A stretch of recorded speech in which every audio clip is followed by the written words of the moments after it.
Do século XIX para o século XX, a física passou por uma grande mudança. Mudança essa que mudou o rumo científico, assim como mudou o pensamento de grandes estudiosos da época. Antes disso, se tivéssemos um objeto com massa m sujeito a uma força F, a gente conseguiria determinar quaisquer variáveis dinâmicas desse sistema, como a posição, velocidade, momento. Só que se a gente estende essa análise para o mundo subatômico, as coisas mudam um pouquinho. No mundo subatômico, a representação deste mesmo objeto ele é dado por uma função de onda.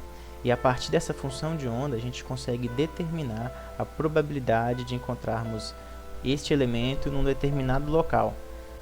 Contudo, só teríamos a certeza de que este elemento, este objeto, está neste local se a gente realizar uma observação, o que causa um fenômeno chamado colapso da função de onda. A partir deste ponto, podemos nos perguntar onde estava essa partícula, onde estava esse objeto, antes de realizarmos esta medida. Essa pergunta dividiu estudiosos em 3 grandes grupos.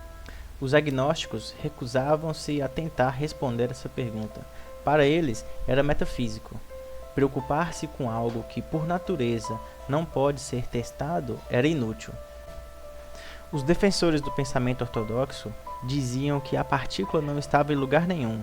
Diziam ainda que o ato de tomar medida dessa partícula, o ato de observarmos essa partícula, fazia essa partícula tomar uma decisão quanto à sua posição. Essa ideia foi defendida por grandes estudiosos como Niels Bohr e Heisenberg. Essa ideia foi amplamente conhecida como a interpretação de Copenhague. Os defensores da posição realista defendiam que a partícula já estava naquele ponto antes de realizarmos a medida. Defendiam ainda que a incerteza em determinar a medida era proveniente do formalismo matemático da mecânica quântica, ou seja, eles apontavam uma possível incompletude na mecânica quântica. Einstein era um dos estudiosos que defendiam esse ponto.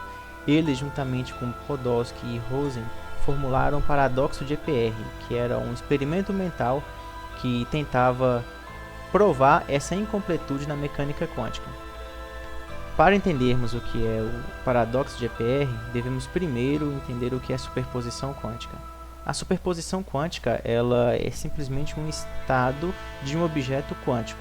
Se a gente considerar o lançamento de uma moeda clássica, a gente vai obter somente 2 resultados possíveis, cara ou coroa. Se a gente refizer o lançamento dessa moeda, dessa vez utilizando uma moeda quântica, a gente tem 3 possíveis resultados, cara, coroa e o estado de superposição entre cara e coroa. Contudo, se observarmos ou medirmos essa moeda quântica que foi lançada, destruímos a sua superposição e observamos apenas cara ou coroa. Para os defensores do pensamento realista, o fato de destruirmos esta superposição quando a gente faz uma medida ou quando a gente observa uma partícula implicava que a mecânica quântica ela era incompleta, que provavelmente existiriam variáveis ocultas não descritas pela mecânica quântica que tirariam a incerteza dessa teoria. Vamos considerar agora o lançamento de 2 moedas quânticas coladas face a face, certo? Assim que a gente faz a observação de uma dessas moedas, a gente destrói a superposição quântica e a gente determina que ela está ou em cara ou em coroa. Consequentemente, a outra moeda que estava colada face a face, ela vai estar ou em coroa ou em cara.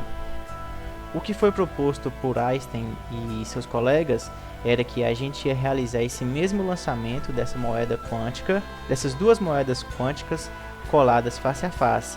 E antes de vermos os resultados, a gente pegaria a segunda moeda e mandaríamos para longe, a anos-luz de distância, e dessa maneira a gente cai no paradoxo, pois se ela está a anos-luz de distância, realizamos a primeira medida, consequentemente já obtemos a segunda medida, sabemos o resultado da segunda medida, isso viola a lei da relatividade geral, ou essa teoria, esse paradoxo comprovaria a existência de variáveis ocultas que implicam na incompletude da mecânica quântica, fazendo com que esses resultados sejam possíveis de ser calculados.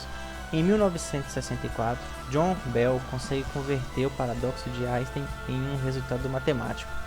Dessa maneira, ele consegue testar experimentalmente se as variáveis ocultas elas existem ou não. Esse teste ele vem a partir do que a gente chama de desigualdade de Bell. Se a desigualdade de Bell ela for maior ou igual a 2, as variáveis ocultas elas não existem. Se elas forem menor do que 2, elas existem. Desde então, todos os testes feitos pelos experimentos de Bell, todos deram maior do que 2. Concluindo assim que as tais variáveis ocultas não existem.